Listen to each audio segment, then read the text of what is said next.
Imagine you are handed a text that just violently interrogates the universe. Oh, there's a heavy way to start. Right.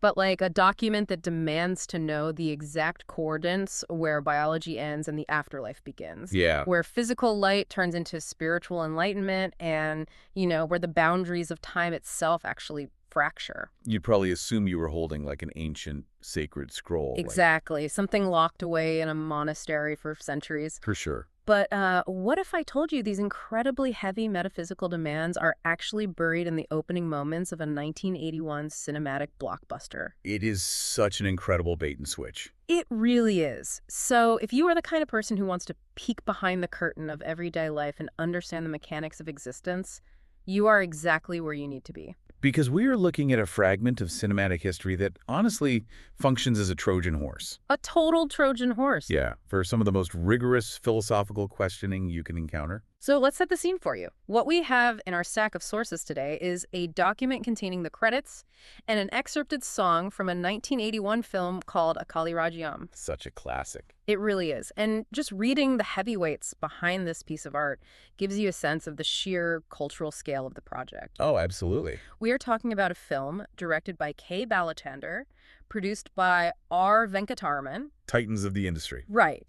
And it features music by the legendary M.S. Viswanathan. Which is huge. Huge. And the vocals for the piece we're dissecting today were performed by S.P. Balu. Just a phenomenal gathering of talent for that era. And, the cast notes are equally impressive. Oh, yeah. Tell them who was in it. Well, the source highlights the involvement of Kamal Hassan. Which, speaks for itself. Totally. Alongside a co-star whose last name is Kapoor, and the fragment we have actually gives us the ending of her first name as Devi.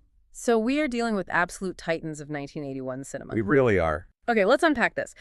Because while these are the credits for a motion picture, the lyrics we have been provided completely shatter the expectations of a typical movie soundtrack. They really do. This isn't a love song or a hero's anthem. Not at all. The core theme of this text is an intense, relentless questioning directed at two specific figures. Right. The Mahatma and the Maharshi. Exactly.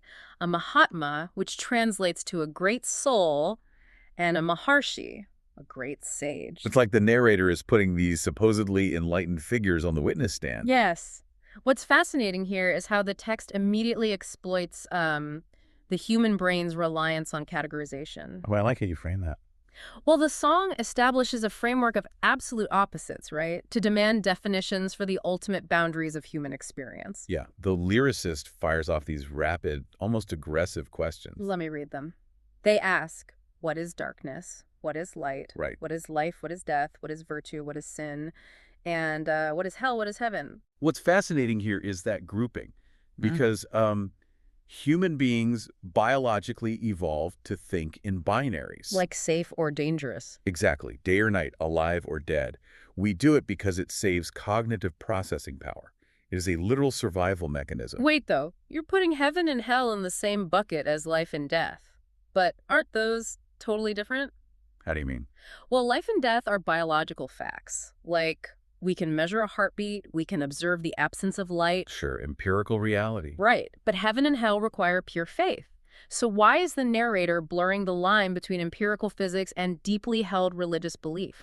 Because the narrator refuses to let the sage hide behind the mystery of faith. Oh, wow. Yeah, the lyricist takes those biological binaries and slams them right up against spiritual judgments like virtue and sin or heaven and hell. It feels like someone standing at the edge of the universe with a flashlight, trying to figure out where the shadows end and the physical world begins. That is a perfect way to describe it. By placing them side by side in the exact same rhythmic structure, the narrator is challenging the separation between the known and the unknown. Oh, I see. If a great sage claims to understand why a shadow exists or why a heart stops beating, they are being demanded to produce the exact same level of data for the metaphysical world. So they are demanding that the universe hand over its blueprints. Exactly. They want the mechanics of faith to be as transparent as the mechanics of gravity. And that desire for the blueprints drives the text into even deeper waters. It really does. The inquiry moves past things we can at least conceptualize, like life or darkness, into the raw, abstract code of reality. The foundational stuff. Right. The interrogation shifts to what is truth, what is untruth, Yeah. what is temporary, what is permanent, what is one, what is many, and what is cause, what is effect. If we connect this to the bigger picture, the text is forcefully moving the listener into epistemology. Epistemology being the study of how we actually know what we know. Right. Right. Precisely. We are moving from, how do we act or where do we go when we die? To, like, how do we even know any of this is real in the first place? Yes. The Mahatma is being asked to explain the foundational fabric of reality. Which is a tall order for a movie soundtrack. It's massive. Yeah. Take the question of, what is one, what is many? The brain perceives the world as many. Right. Like, you are an individual sitting in a chair listening to an audio track surrounded by separate objects. Exactly. But advanced physics and ancient spiritual philosophy both argue that this separation is an illusion. Because on a quantum level or a cosmic level, it is all just interacting energy. Right. It is all one. So the narrator is demanding the sage bridge that gap. Reconcile my fragmented, isolated human experience with your grand theory of cosmic oneness. You nailed it. Here's where it gets really interesting for me. The structure of this relentless questioning is functionally identical to a toddler's endless phase of asking why. Oh, that's a funny comparison, but yeah. Right, like a kid will ask, why is the sky blue? And when you say scattering light, they ask, why does light scatter? It is the purest form of seeking to understand mechanisms. Exactly. But here, that foundational curiosity is elevated to the highest intellectual level. It is a cross-examination. A very aggressive one. Yeah. And when you hit the question, what is cause, what is effect, it feels like the ultimate trap. How so? It's like trying to find the very first ripple in a vast ocean without knowing who threw the stone. Oh, that analogy of the ocean ripple hits at the core anxiety driving the narrator. The anxiety of not having control. Yes. If everything's just a chain reaction, if every effect is entirely determined by a previous cause, then where does human agency fit into the equation? It doesn't really, not in a strict deterministic view. Exactly. The narrator is pointing a finger at the great soul, essentially saying, explain the dominoes to me. If my sorrow today was caused by an event yesterday, show me the first push. It is a desperate attempt to find control in a system that feels wildly out of our hands. Which is such a universal human feeling. And that anxiety about control makes the question of what is temporary, what is permanent, incredibly confronting. Confronting is the right word. Because the text forces you to evaluate your own daily stress. We spend a staggering amount of our lives terrified of losing things or agonizing over situations that are fundamentally temporary. We attach ourselves to the temporary with the grip of the permanent. Wow. Yes. And that cognitive dissonance is the root of an immense amount of human suffering. We treat a bad week at work or a lost opportunity as if it is an eternal state of being. When it's really just a passing cloud. Right. By demanding the Maharshi separate the temporary from the permanent, the text is asking for a psychological life raft. It is asking for permission to let go of the temporary. Which makes the next pivot in the lyrics completely masterful. The shift is so sudden. It really is. After wrestling with these massive cosmic mechanics, causality, singularity, the illusion of truth, the text suddenly drops out of the stratosphere. It zooms all the way in. Yeah, right into the messy, intimate reality of human relationships. We get a completely new set of questions. Let's hear them. What is white? What is black? What is song? What is silence? What is mine? What is yours? And what is morality? What is immorality? This raises an important question about the validity of human constructs. Right, because these aren't physical laws anymore. Exactly. Earlier, the text asked about physical realities like light and dark, but mine and yours, that is a completely artificial invention. It's just a concept. The concept of property, of ownership, of drawing a border in the dirt and claiming it. That is an evolutionary strategy humans developed to manage resources. And the same goes for morality and immorality. Exactly. These are societal agreements we created to keep the tribe from tearing itself apart. Think about the jarring contrast between what is song, what is silence, and what is mine, what is yours. It's a harsh juxtaposition. It is, because song and silence are experiential. They are art. They are something you feel in your bones. But mine and yours is pure ego. Yes. It is about division. The narrator is laying bare the absurdity of human conflict. We are spinning on this rock, totally unable to explain the basic nature of cause and effect or life and death. Yet we will fight wars over what is mine and what is yours. It reveals how much energy we waste defending imaginary borders. It's so tragic when you frame it like that. The sage is being asked whether these human rules hold any actual weight in the architecture of the universe, or if we just invented them to feel safe in the dark. And that realization of our own absurdity sets the stage for a massive shift in the text. The climax of the song. Up until this point, the entire song has been a barrage of questions. It has been a relentless drumbeat of dualities. Just question after question. But then the interrogation simply stops. It's a breath of fresh air. The narrator stops demanding answers from the universe and instead delivers two declarative statements. Which are? Yesterday's dream is today's truth, and today's sorrow is tomorrow's melody. This is where the text moves from philosophical inquiry into a deeply psychological framework. It feels very different from the rest of the song. It does. It offers an explanation for the alchemy of time. Notice how the phrasing transforms our relationship with suffering. Like, today's sorrow is not presented as something to merely endure. Nor is it promised to magically disappear. Instead, the text claims it metabolizes. Metabolizes. I love that word for it. Through the passage of time, the raw, chaotic noise of current pain is structured, processed, and turned into art or meaning.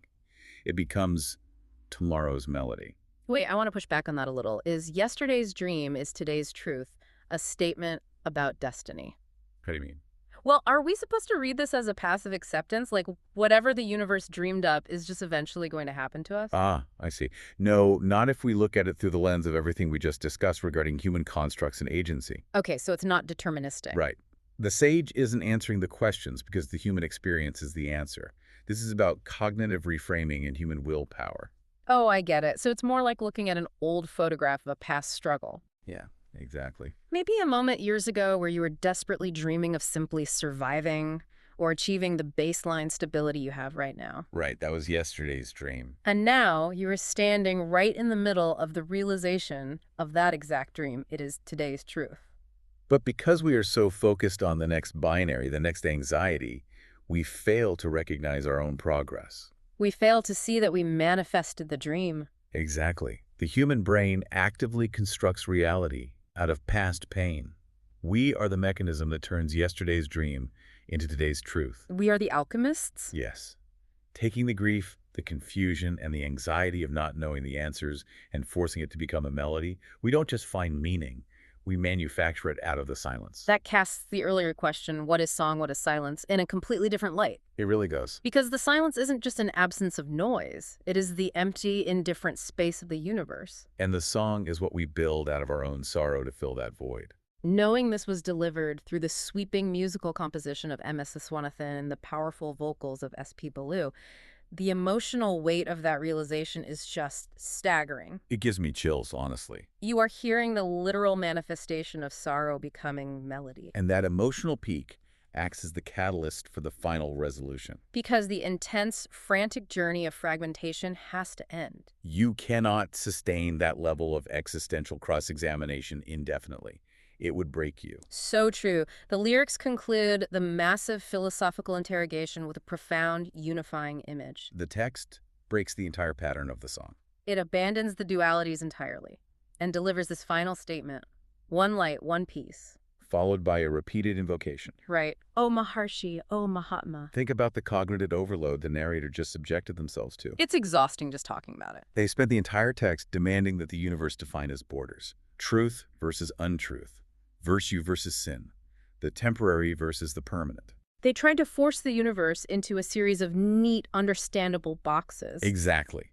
But the ultimate conclusion isn't an explanation of those borders. No. The conclusion is that the borders do not exist. It's as if the sheer act of asking every conceivable question just exhausted the narrator's ego. The system crashed.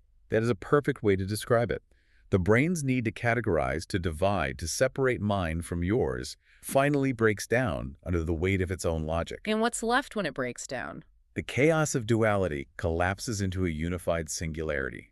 There isn't darkness and light battling it out. There is only one light. There isn't the relentless anxiety of cause and effect. There's only one peace. The sage never needed to speak a single word. Wow. The process of deeply examining the extremes of human existence led the narrator to dismantle their own illusions. So what does this all mean for us?